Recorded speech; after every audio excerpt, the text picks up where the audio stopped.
Monday, with real world reset day. Massive suck. Back in work, back in school, back in college. But of course in college we never go to class, do we? I know I didn't. Well, I did really. But still, you should go. And if you didn't go, I hope that's because you stayed in to tune in with me. Yeah, well better than college. Learn something about games. Miles better. Much more fun. I was just saying before we started, I got a scream from downstairs at 4 minutes to web show. 4 minutes to web show is like the countdown for the nuclear bomb. I want no disturbances while I'm doing this, okay? I just want it to be a nice, clean show, because that's hard to happen. With dogs knocking over the cameras, with fiancés playing games in the background, with light shining upon my face in a trollish manner. I just want a nice, smooth web show. That's all I want in the entire universe, and it's not easy to get. So, 4 minutes to the Scream Star, Mike! And she sounds like the demon when she's downstairs. It sounds like the thing below. You ever watch Trapdoor? Anybody who ever saw Trapdoor? That's what Emma's like before the web show. It's the thing below. Always got to slip that in.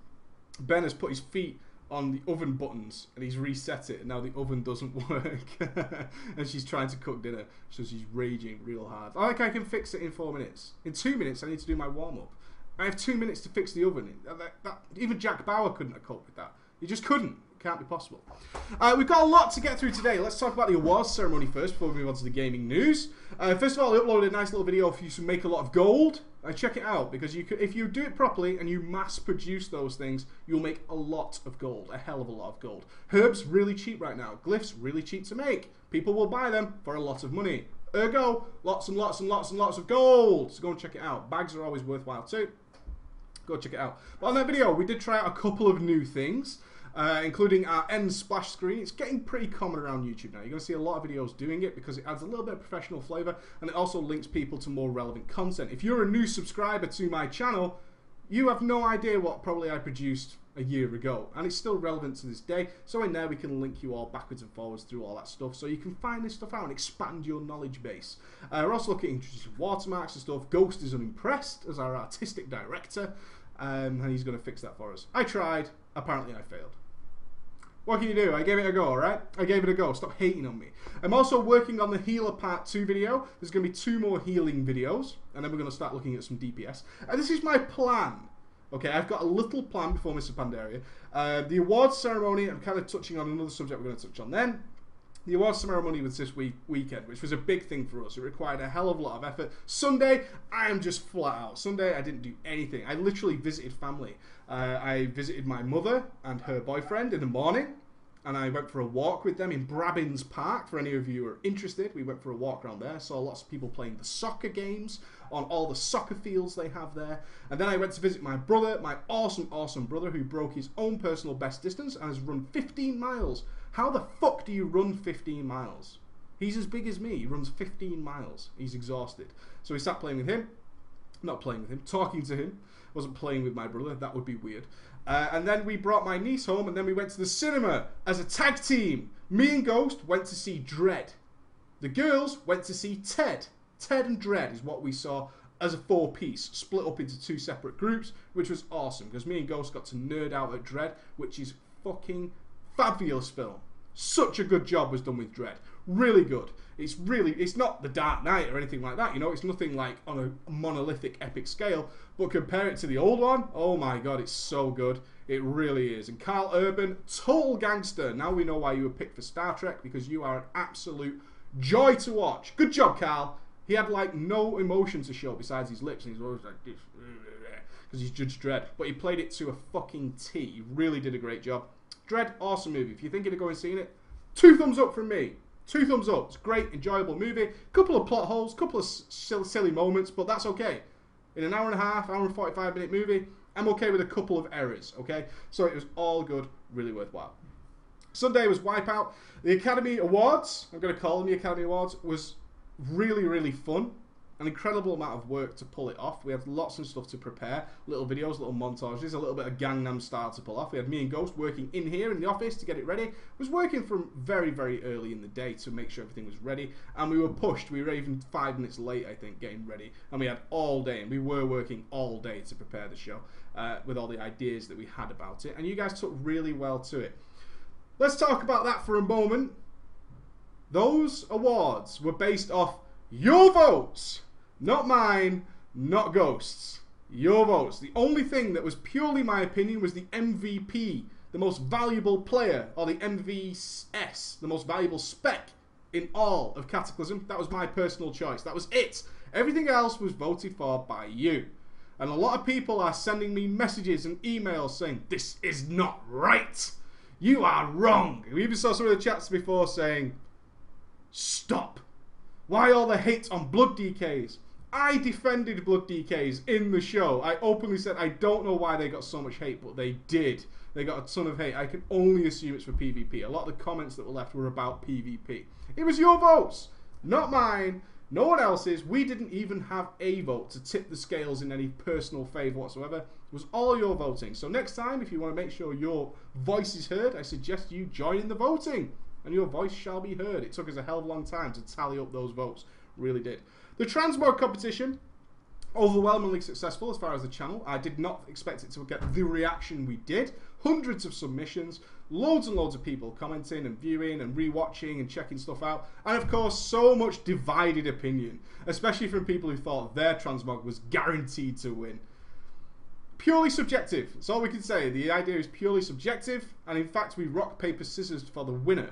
That shows you how subjective it is. It was not a direct hatred towards your Transmog, but you will be getting a special mention, and a big congratulations to James, who brought home the winner. I personally loved his Transmog. Some people say it was very easy. Simple can be good. Simple as. Doesn't have to be incredibly difficult to be awesome. The simple effect of being the troll pimp, absolutely loved it. Congratulations to him. In other announcements, Ghosty is going to be streaming. Ghosty enjoys streaming gameplay and stuff. I find that a little bit hard to do because I like to focus on my gameplay, especially if it's World of Warcraft. Ghosty is quite happy to do that. So Ghosty's set up his stuff at home. We put him in a new graphics card yesterday, and he seems awesome with it. He seems very set up. He seems comfortable. He tried it out yesterday, and everything seems to go well. So Ghosty should be streaming for you random intervals. Maybe he'll announce it on Facebook. Maybe he'll announce it on Twitter. Anything like that, or just literally follow our channel. Ghosty will be appearing for you and raiding and doing all sorts of crazy fun stuff, doing whatever the hell he feels like. His show, he will do whatever he wants. So Ghosty will be streaming for you guys, so watch out for that. If you're not sure where we are twitch.tv/preachlfw. Hopefully that name is changing. I'm petitioning to get that name changed because I hate it. I can feel the sun moving ever closer. I can feel it happening. I hate sitting in the dark. I hate it. Okay, on with the gaming news. Let's move on to the gaming news. One last thing. Today, obviously on that video, I also asked for your opinions on various things. One of the things you guys asked for was timestamps of when I changed subject on the daily. Brilliant idea. Fuck ton of work. Really is a lot of work. I don't know how I can do that. I'm almost thinking of sort of asking someone to do that kind of stuff on the channel. Annotations and shit, they take a long time. They really do. They're a pain in the ass. But they're necessary as part of the business. They're one of them admin things that needs to be done as part of this business.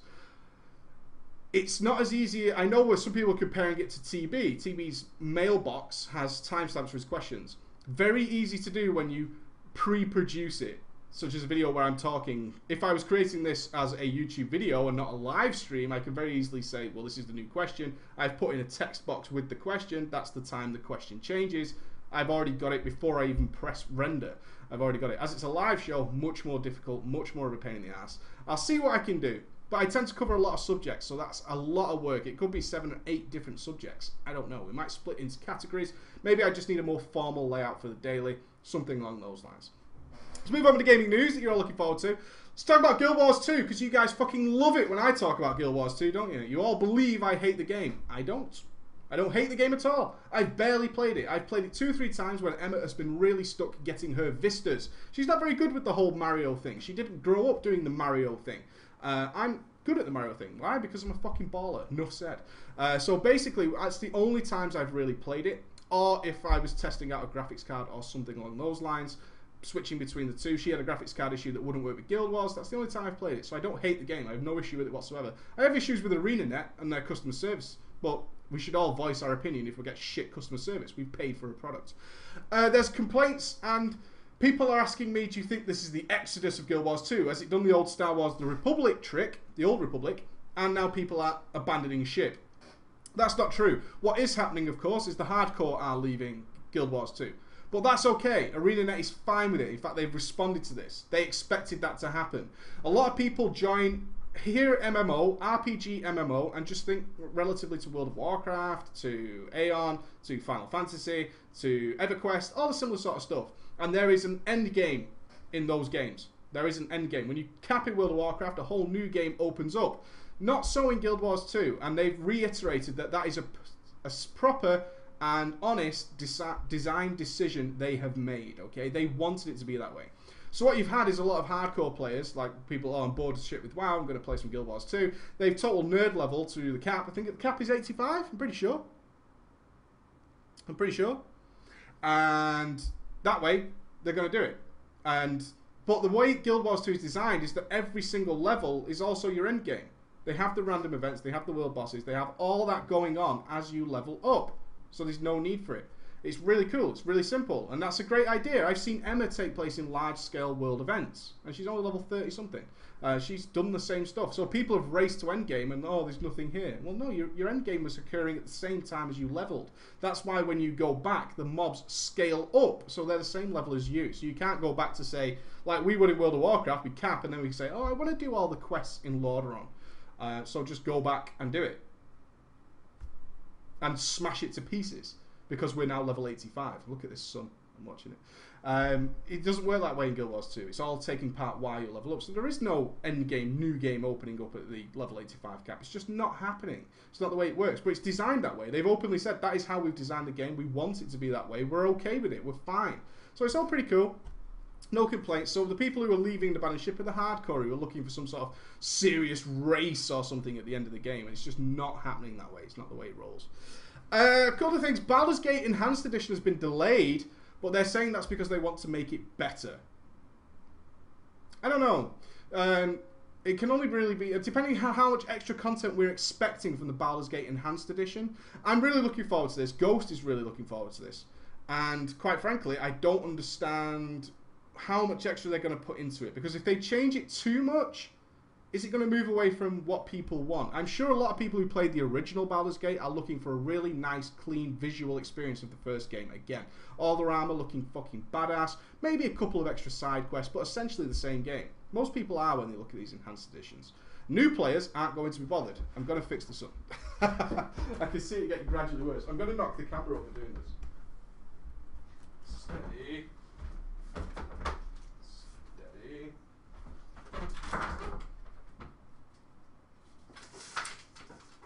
Awesome. Protect me.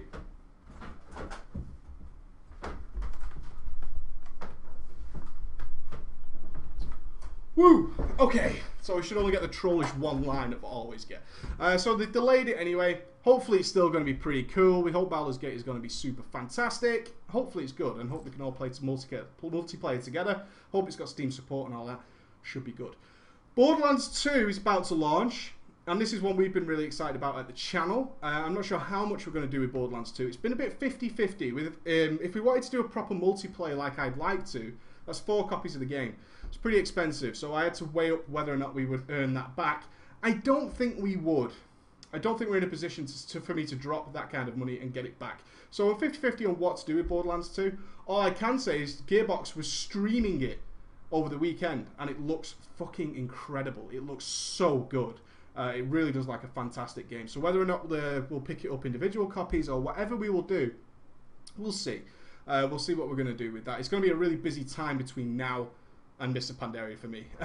So we'll see what we can work in there, see if I can get some good content out for you. If I can't sort of guarantee I'm going to get really good content out for you guys, I'm probably going to leave it for now and play it further down the line. Can't decide yet, but what I can say is those guys who have some free time coming up, they're just waiting for Mr. Pandaria to launch. Borderlands 2 looks fantastic, and again, check on the preachgaming.com forums for other ballers to play with. There's loads of people on there who are all playing the games that we recommend and stuff like that, and they're all great guys who have just met through being part of the Preach Gaming community. Go find out what's going on. The other one is, the other gaming news that I had is Gearbox. Again, I'm talking a lot about Gearbox today. But Gearbox wants to do a Duke Nukem Forever sequel. Now, this has got to be a weird one. Everybody's got, are they pissed off at how bad Duke Nukem Forever was? Because let's face it, it was terrible. It did not capture the joy that we got from the original Duke Nukem. There's got to be a lot of people out there who never played Duke 3D and didn't really understand the hype. They didn't really get it. And then they played Duke Nukem Forever, and it was garbage. It was a terrible game. It just had nothing to do. It was just like another shooter for most people with limited weapon carries and blah, blah, blah, blah, blah. It was just garbage. But they say they want to do more games. The first one was a failure. Duke Nukem Forever was a huge failure. People hated it. Absolutely hated it. No critics gave that a good score unless they were paid off essentially by getting early copies of the game and so on, and other sort of sponsorship deals that go on with certain review sites. That's okay. That's fine. That's the way of the world. Do we want a Duke Nukem Forever sequel? I think we only want this if they're saying and they acknowledge Duke Nukem Forever was a critical failure. And companies aren't afraid to do that these days. Like the Superman reboot, the original one with Kevin Spacey in it, playing Lex Luthor. Openly regarded as a terrible movie. So they just abandoned it, they scrap it. The Incredible Hulk, the first one, with Eric Bana. Terrible. So they remade it. And the next one was better, not great, but better. We're on to our third Incredible Hulk in as many years by now. But the companies are quite open to say, we did it wrong. We're going to try again. Now, there isn't much information about if there is going to be a sequel to Duke Nukem Forever, what it will be like, or if that's the message they're trying to get across. They're just saying they fancy doing some Duke Nukem Forever sequels. I would really be excited about this if they came out and said, look, we know Duke Nukem Forever was done wrong, and it took forever to make, which has probably contributed to the problems with it. At the time of when it started being created, and it passed from company to company, you can imagine that the ideas they had for Duke Nukem Forever in what we played was actually pretty new and pretty relevant. By the time it actually came out and it had been passed from pillar to post of different companies, it was actually really, really bad. And it was old, it was nasty, it was haggard. Most new games have clearly surpassed that playstyle by a long-ass way. So I'm interested to see what they've got to say, because Duke Nukem Forever was terrible. I would really love a proper, brutal Duke Nukem game. A really good. I think Dread might be a way to go. Dread is a really good film. After watching it last night, there's a lot of gaming opportunity there to do something with that character arc and to really give it some meaty substance, similar to what they did with Riddick and Butcher Bay. If you ever played Chronicles of Riddick, Escape from Butcher Bay, it's a brilliant game. Really, really good game. Just taking that character arc, putting it in a different situation, and the movie set it up nicely for a good, brutal action game. I think they could do the same with Dread. I would like to see Gearbox use that title rather than Duke Nukem. Obviously, that is incredibly difficult with licensing and stuff. I'm just saying that's the kind of thing I'd like to see now. Let's leave Duke Nukem alone. We've got a sour taste in our mouth. We're not happy. And if you're going to make a sequel that soon, I just want to tie this into Dread. It took, what, 1995 was the original Dread, so that's 5 years, 17 years. Long ass fucking time. 17 years until the remake came out, and I still had that taste in my mouth. When we went into Dread last night, I sat there and we were talking, me and Ghost, and I said, it's hard for me to forget what the other film was like. And before I bash it too much, I actually quite enjoyed the 1995 Dread. I do. I think it was, the ABC robots and stuff were cool as shit. It wasn't a great movie, but it's one of the films I could watch quite happily, purely because I think Sylvester Stallone's a total badass in most of his films. He always comes across as a total gangster. But this film was more serious, more Dark Knighty. Nolan has changed the face of superhero movies, hasn't he? So Nolan has said, you know what, you want to make a really, really good superhero film? Make it a little bit darker, a little bit more serious, and less flamboyantly campy and all that kind of stuff, which is pretty cool. So that's pretty awesome. Let's move on to your questions. Your questions. I'm trying to keep this within 30 minutes. I really am.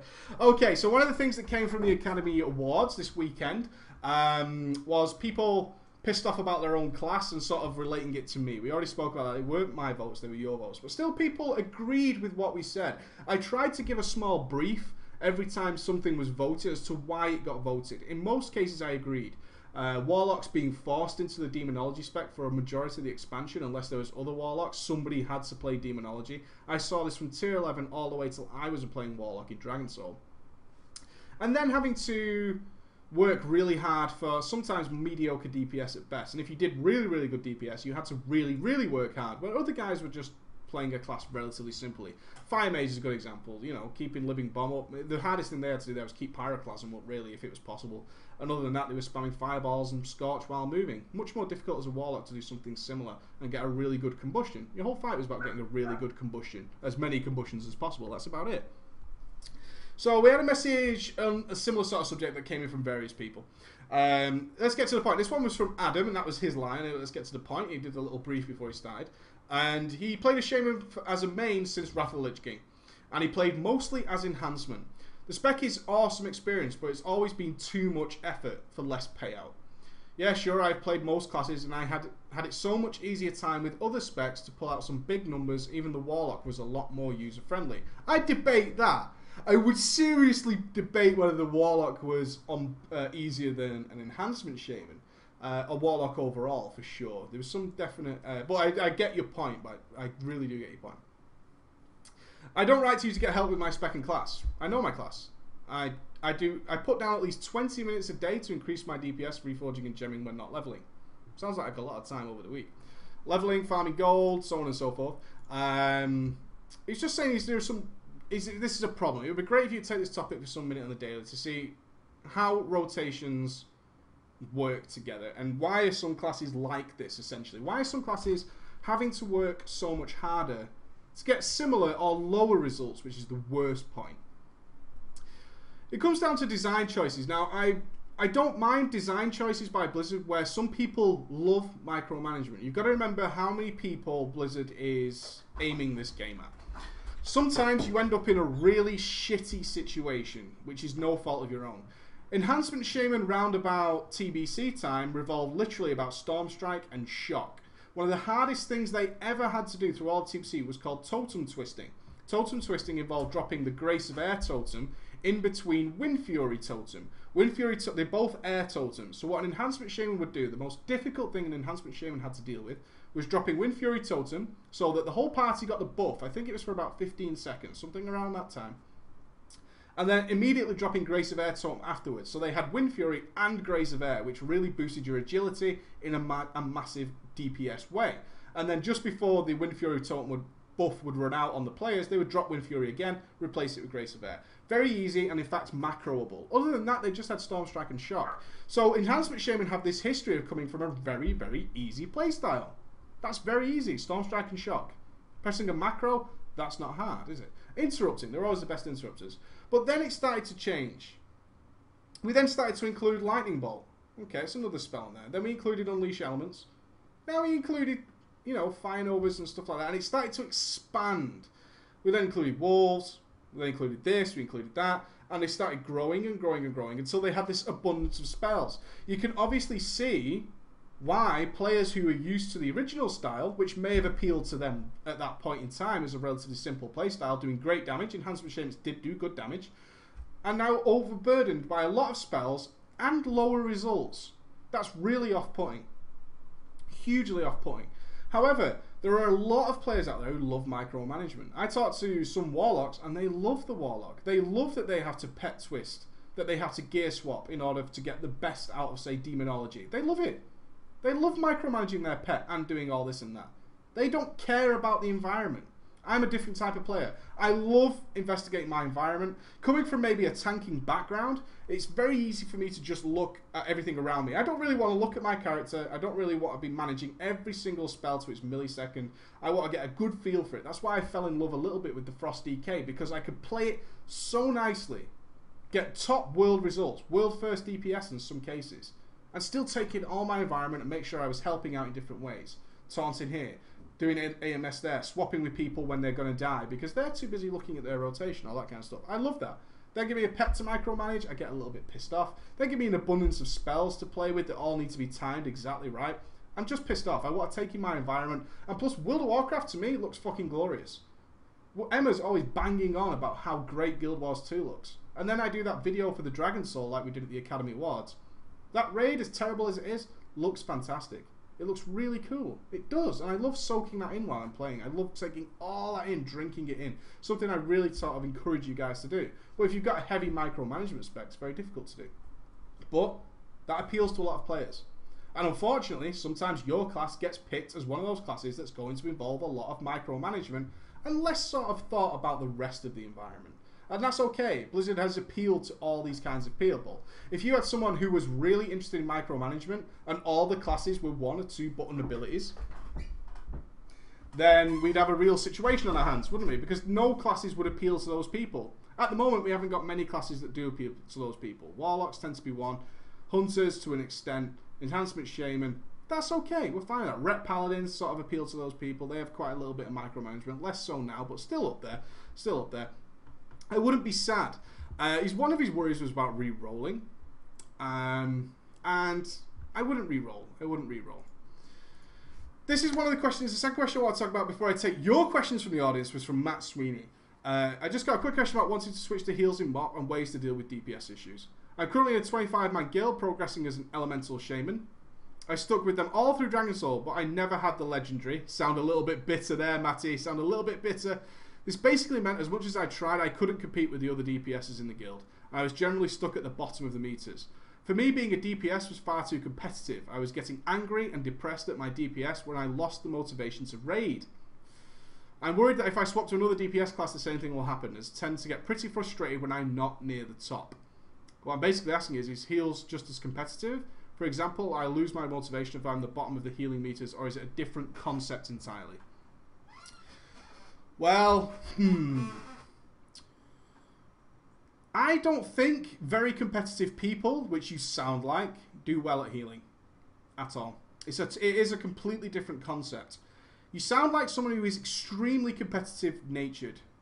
DPS is the place for you, but you're going to run into a major problem is that if you pick a class, which is generally called Flavor of the Month, which tends to be top of the DPS, pretty soon it isn't going to be. Something else will replace it, and that will keep swapping and rotating like a pig on a spit. It'll keep rolling and rolling and rolling all the way up until the end of the game, all the way up until the next expansion, and then it'll happen all over again. Some classes always peak. It happens to every class at some point. They peak massively, and then something else peaks, and then something else peaks. The time in the sun for every class comes. Healing is not like that. Sometimes your heals are just slightly mistimed. It can happen. It can happen, and your heals land a millisecond after somebody else's heal. All together, so it all works out in general overall, but you're not after someone winning the healing meters. In fact, posting healing meters to an old school healer is just absolute nonsense. They don't pay attention to it. Did anybody die? No. Then what's the fucking problem? It becomes a problem if there's somebody way, way down the healing meter, because then maybe we could just roll without healers. The healers, for as far as I can tell, from the experience of talking to those guys, those 13 years of healing experience, they aim to be about the same. We should all be doing about the same. So instead of aiming to be top, you're aiming to be all about the same, because that means you're all worthwhile being there, and you're all worthwhile pulling your weight. You're all doing what you need to do. Healing seems like much more of a community interaction. It wasn't in vanilla, which was when I was a healer. That's why the only experience I can really hark back to. In vanilla, it was nothing like that. It was about who won the healing meters. It's before we really cared about in-depth mechanics and all that kind of stuff. So, no, as a competitive person, I really would not recommend switching to heal. What I would recommend, if you're willing to do something like reroll, and you are ultra competitive and you always want to be the top DPS. Most common question I get asked, what is the top DPS? I refuse to answer it because it will change in a week's time. It will change in a month's time, and then you've got a class that is no longer the top of the DPS, and maybe you get pissed at me about it, which you shouldn't do. I recommend you pick a class that has 3 DPS specs. Mages, Warlocks, Warriors to an extent. I know they have 2, but they're generally viable. Rogues, certainly. Hunters. These classes. You're an Elemental Shaman. Shaman are notoriously up and down, because one of them is a caster, one of them is a melee. Balancing them both is not easy. If your class has the same DPS style, i.e. it's all caster, all melee, all ranged physical, in Hunter's case, if every single point, one of those specs will be really, really high. The odds of Blizzard getting all 3 specs completely wrong and way below the DPS is very unlikely. The good thing as well about having a choice of 3 different styles of DPS is that for each fight, you can change it up. Do you have a major 2-mob cleave? Combat rogue. Is it major single target DPS? Assassination or sub will generally be better in some cases. Sometimes combat is of course greater single target as well. But that's my point. With having 3 choices, you're not limiting yourself. As an Elemental Shaman, you are purely reliant on what Blizzard does with your class. If they think Elemental Shamans are languishing down the meters, but it's not a top priority, you're going to stay there for a hell of a long time. Moonkins fell into this trap a lot of times. Priests can fall into this trap. If Shadow's not doing well, it might languish down the bottom for a little while. Bit easier with priests as it's the 1 DPS spec to balance. But if you've got 3, there's really, really good chance, 3 times as much chance as your Elemental Shaman as being good in one of those categories and not requiring a completely different playstyle. Let's assume you're an Elemental Shaman and you didn't want to switch to Enhancement, not just because the DPS was low, but purely because you like being a caster. I would really recommend considering switching to a Mage or Warlock. Or a Priest. Priests are cool too. Priests are always good because they've only got Shadow to balance. That should be fine. Or Hunter. Something along those lines. Arcane, Fire or Frost. One of them is bound to be really, really good and really, really high. And depending on the fight, one could be exceptionally good. Same with Warlocks. Same with Hunters. One of them is bound to be pretty fucking good. 2 of them might suck. At the worst, 2 out of your 3 specs will suck balls. It doesn't matter. You've always got number 3. As a competitive person, healing shouldn't really be for you because healing is not a competitive sport. It is a different concept, but if it's built in you to be competitive and you enjoy being high on your damage meter, if not top, healing will not be for you because all you'll tend to do is try and spam a lot of healing. In progression, that can actually be really bad because you're supposed to balance your healing across the nature of the fight. Oh, pretty cool. Do we have any questions from the audience before I go away? Good point here. Cicero's just backed it up as a healer for a while. People can be competitive in healing, but they will not get along with the other healers. Reason being is because if you're constantly trying to pad your meters, if you're neglecting things like managing mana properly, paying full attention to the raiding mechanics rather than your HPS, healing is about a team effort, where some will shine more through certain fights, but what matters is that you're working together towards the same goal. That's what I said, and Cicero's backed it up there as a long-term healer. It's the same thing. It's not great for competitive people. It's really not. I have a problem with my raid team. This week, 2 or 3 people jumped ship for another guild on the server, and now we're down a tank, healer, and DPS. In your experience, what's the best way to find recruits for a raid team? Just spamming trade, or forum post, or what? Times have changed a little bit for me since this. I've never enjoyed people spamming trade. It's an instant ignore from me, as anybody even might be looking for a healer. I tend to find, and this is generalization, which people hate, I know, but this is what I've found over the years of playing, is anybody who's looking for a guild by standing in trade chat are not the kind of people you want. The Realm Forum is always a good place to start. Anybody who has the extra step of going to the raid forum is probably better for you. Probably. It's not always the case by any means, but people who just log in and stand in Ogmar saying looking for guild, I would try and avoid them like the plague. And if you're doing that, don't do that. Go the extra mile. I would also go on WoW Progress. WoW Progress is a huge factor now in looking for a raid guild. You check a realm, you see who's up there, and then you click through the guilds and you work down from the top, obviously, of who's going to be best. I would get a post up on WoW Progress, see what's going on. A lot of things can determine your attractiveness as a guild. Maybe I should do a video on making your guild attractive. It's very important. It's something very difficult to do.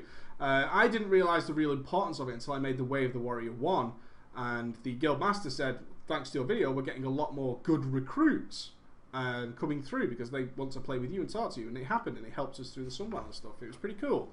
It was passively done. I did not make the video, of course, to do that, and it was an unintentional byproduct of doing that, but it made the guild more attractive for that reason. Simply having done achievements, 5-man achievements at the beginning of Mr. Pandaria, you'll still have a good team doing the challenge mode achievements realm first. Focus on a goal like that makes your guild more attractive because now people are thinking that's a guild who's pretty serious. Lots of little tweaks can be done to make your guild more attractive. I would definitely post on the Realm forums. Always a good place to start. Get some banter going with other guilds. And anybody who checks those forums will check it out. WoW Progress. I don't recommend going to really elitist sites depending on your progress of your guild. Like going to, say, Elitist Jerks and posting in their raid finder. I really wouldn't use the WoW forum raid finder as well because God knows what's lurking in there. I really would not go there as well. I would just look at a couple of things like that. I would avoid trade chat. Trade chat is for people who have too much gold and too much time on their hands. You should not realistically be in the Orgrimmar trade district for longer than absolutely necessary. Otherwise, you're just wasting your fucking time. Unless you're leveling a profession, or you're doing auction house stuff, or just passing through, you shouldn't really be in Orgrimmar. If you're just sat in Orgrimmar waiting for a queue to pop, then you're just wasting your time. There's so much stuff you could be doing. Especially if you're a DPS. Oh, my queue is 25 minutes. I'll sit in Orgrimmar and wait for it and talk in trade chat. That's not cool. Go out and do something. There's a whole world out there to explore. It's pretty cool. You're serving 9th guild. Okay, so post on there. You're looking for Mr. Pandaria, fresh start. Look for things that will make you attractive, definitely. I think that was pretty cool. Yeah, the who am I competing with on DPS discussion is the discussion for tomorrow on Tuesday. I'm going to sign off there, guys. That's exactly 35 minutes. Pretty close. Pretty close. I got it pretty close. So remember, check out Ghost. Going to be streaming on the channel. Go check it out. Should be awesome. There's a nice big healing video coming for you tomorrow. Another one on Wednesday. And I think Thursday is going to be the World of Logs video. As I said, I have a plan before Mr. Pandera. There's two big videos I want to do. One is the World of Logs video. One is the Professions video. Okay? So go and check those out. Alright, ballers. You take it easy and be good.